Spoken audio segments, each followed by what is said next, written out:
One of the important indicators that we look at to understand polar bear health is their body condition. And that kind of in a way basically means the fatness of a bear. So there are morphological things you can measure like that will tell you, oh, this bear overall has better body condition and it has more stored energy. So it could go through a period of not being able to catch prey better than a bear that doesn't have as much stored energy. So this study used about 25 years of capture-based data to measure body condition of bears around Svalbard, which is a cluster of islands in between Greenland and Europe. And they found that, a little bit surprisingly, body condition overall showed no net change during that time period, even though there was ice loss. During the course of this study, researchers were able to measure body condition on individual bears each year for about 25 years. And interestingly, what they found was there's a fair amount of variation year to year, and there were some short-term trends within the study. And interestingly, what they found was a decline in body condition at first, followed by kind of an irregular increase in some plateaus over time, which means that by the end of the study period, body condition of the bears was basically back up to where it had started, meaning there was no overall change throughout the entire course of the study. One of the most surprising things about this study is there had been substantial sea ice loss during the period of the study. Now, in other places, this kind of ice loss has been associated with declines in things like body condition and survival. So it seems like there's some local factors that are region specific for the bears around Svalbard that thus far are preventing them from feeling the full weight of the consequences of ice loss.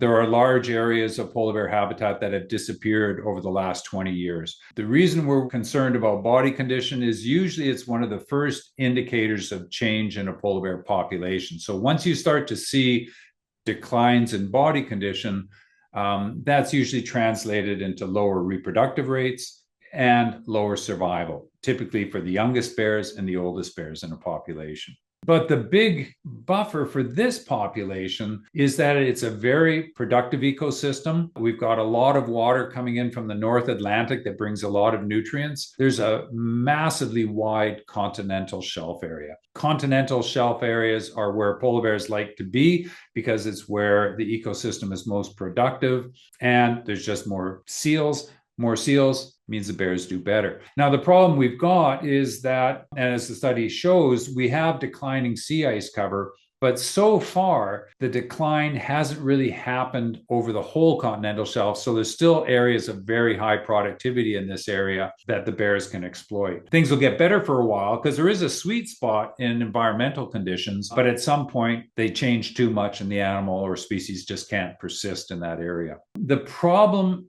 with terrestrial resources for the most part is that bears exploit them, but they cannot be sustained by them. What's a food source for a few individuals is not a food source for a population. And you won't maintain a large abundance of bears on these unusual food resources. Fat has about twice as much energy as does protein. So to get the same amount of energy in, you'd have to eat twice as much. There's nothing that they can get on land that's as good as eating a seal. Fat is where it's at for polar bears. Another interesting aspect of this study is that even though the researchers were working with what we consider to be a single subpopulation, that's the Barents Sea subpopulation, within that group, there are two distinct groups of bears that their behavior is becoming even more different over time. Those are local bears and pelagic bears. This study included both of those groups of bears. So pelagic bears, that's a term that refers to the open ocean. So those are bears that follow the advancing sea ice during winter as it comes down from the North Pole towards Svalbard and actually reaches Svalbard and then retreats in the summer and moves backwards.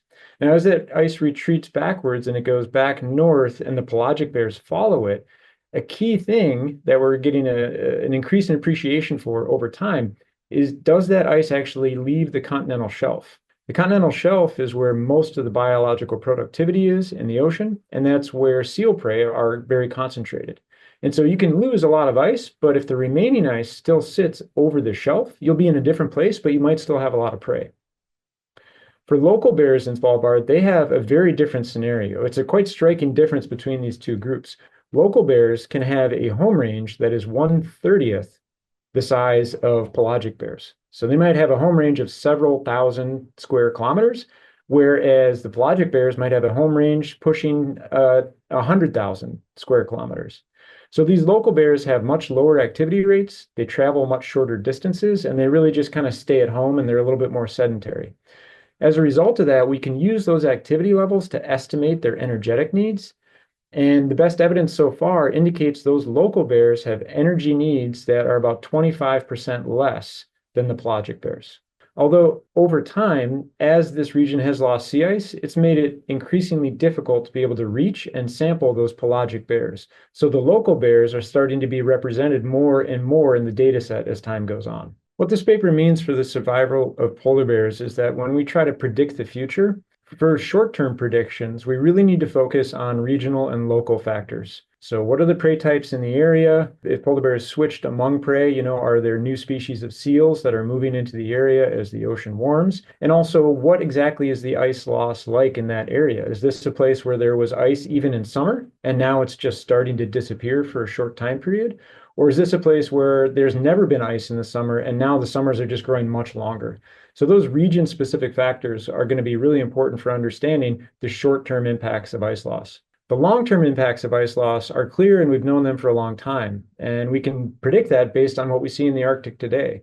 You can look around, and there are a lot of places in the Arctic that are very cold and that have lots of potential prey for polar bears. But there are no polar bears there, and that's because there's not enough sea ice. So eventually, if you lose the ice, you lose the polar bears. What we do see is that you don't find polar bears anywhere where you don't have sea ice part of the year. So we do think that that will also be relevant for Svalbard. We think there will be a threshold. We think that bears will do worse in the future, given the predictions you have about what happens with climate and sea ice loss. But this study also shows that you have to be very careful, speculating about will this happen in 5 years or 10 years or 20 years. So it's not at all like suddenly one paper saying bears did well despite less sea ice. That doesn't mean that all other studies that showed in other areas that bears were doing badly because of loss of sea ice are wrong. Not at all. And it has been very well documented that loss of sea ice has had profound negative effects on bears in other areas, including Western Hudson Bay and Southern Beaufort Sea, where you have the best data. But it shows the importance of studying polar bears with long-term data, and that you do this in different areas, and that you have to be very careful with doing what scientists call extrapolation. So you can't just study them two places and say, if you lose this and this much sea ice, polar bears will do this and it's much worse. But we do know from many other studies that loss of sea ice is not a good thing. We do know from basic ecology about polar bears that they do depend on sea ice. But it's likely that we will get to a situation in the future where loss of sea ice will start to have a negative effect on polar bears, mostly because it has a profound effect on some of the prey species that they are so depending on. A great outcome of this study would be a renewed and continued focus on long-term monitoring programs everywhere in the Arctic that we have historical data to work with. Svalbard is a great example, Western Hudson Bay, Southern Hudson Bay, the Southern Beaufort Sea. These are all subpopulations that have great historical data sets. And if we can build on these into the future, that's really going to sharpen our understanding of the short-term impacts of ice loss.